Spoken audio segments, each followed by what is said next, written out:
जय माता दी, जय श्री कृष्णा। मार्गशीर्ष महीने में कृष्ण पक्ष में उत्पन्ना एकादशी की व्रत कथा। इस व्रत कथा को पढ़ने सुनने से हजारों लाखों यज्ञों का अश्वमेध यज्ञ का पुण्य प्राप्त होता है। सूत जी कहने लगे, ऋषियों, इस व्रत का वृत्तांत और उत्पत्ति प्राचीन काल में भगवान कृष्ण ने अपने परम भक्त युधिष्ठिर से कही थी। वही मैं तुमसे कहता हूँ। एक समय युधिष्ठिर ने भगवान से पूछा कि एकादशी व्रत किस विधि से किया जाता है, या इस व्रत की कथा क्या है, वो मुझे बताइए।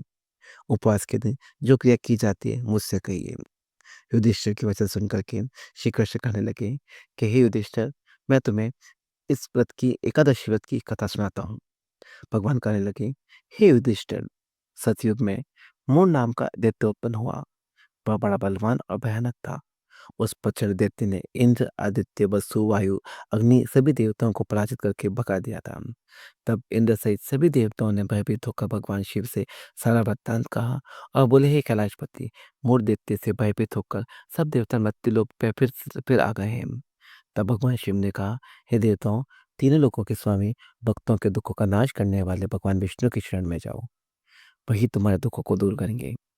शिव जी के ऐसे वचन सुनकर सभी देवता क्षीर सागर में पहुंचे। वहां भगवान को शयन करते हुए देख हाथ जोड़कर उनकी स्तुति करने लगे।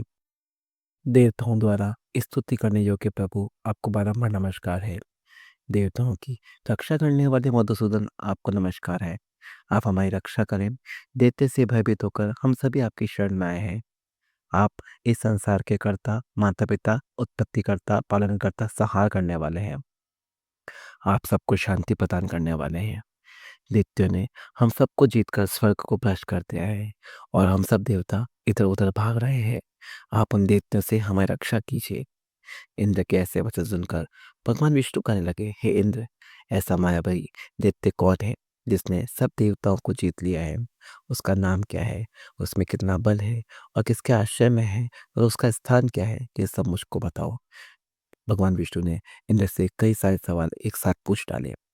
भगवान के ऐसे वचन सुनकर इंद्र बोले, हे भगवान, प्राचीन समय में नाड़ीचंग नामक राक्षस राक्षस था। उसके महापराक्रमी और लोक विख्यात मोर नाम का एक पुत्र हुआ। उसकी चंद्रावती नाम की नगरी है। उसी ने सब देवी देवताओं को स्वर्ग से निकालकर वहां अपना अधिकार जमा लिया है। उसने इंद्र, अग्नि, वायु, यम, ईश, चंद्रमा, वरुण आदि सबके स्थान पर अधिकार जमा लिया है। सूर्य बनकर स्वयं ही प्रकाश करता है, स्वयं ही मेघ बनकर बैठा है और सबसे अजय है। हे असुर क्रंदन, उस दुष्ट को मारकर देवताओं को अजय बनाइए। हम सबकी उससे रक्षा कीजिए। यह वचन सुनकर भगवान कहने लगे, हे देवताओं, मैं शीघ्र ही उसका वध करूंगा, उसका संहार करूंगा। तुम चंद्रावती नगरी जाओ। इस प्रकार कर भगवान सहित सभी देवताओं ने चंद्रावती नगरी की ओर प्रस्थान किया। उस समय दैत्य मूर्ख सेना सहित युद्ध भूमि में गरज रहा था। उसकी भयानक घटना सुनकर सभी देवता भय के मारे चारों दिशाओं में भागने लगे। जब स्वयं भगवान रणभूमि में आए तो दैत्य उन पर भी अस्त्र शस्त्र और आयुध लेकर के दौड़ पड़े। भगवान ने उन्हें सर्प के समान अपने बाणों से उन्हें बींग डाला। बहुत से दैत्य मारे गए, केवल मूर बचा रहा।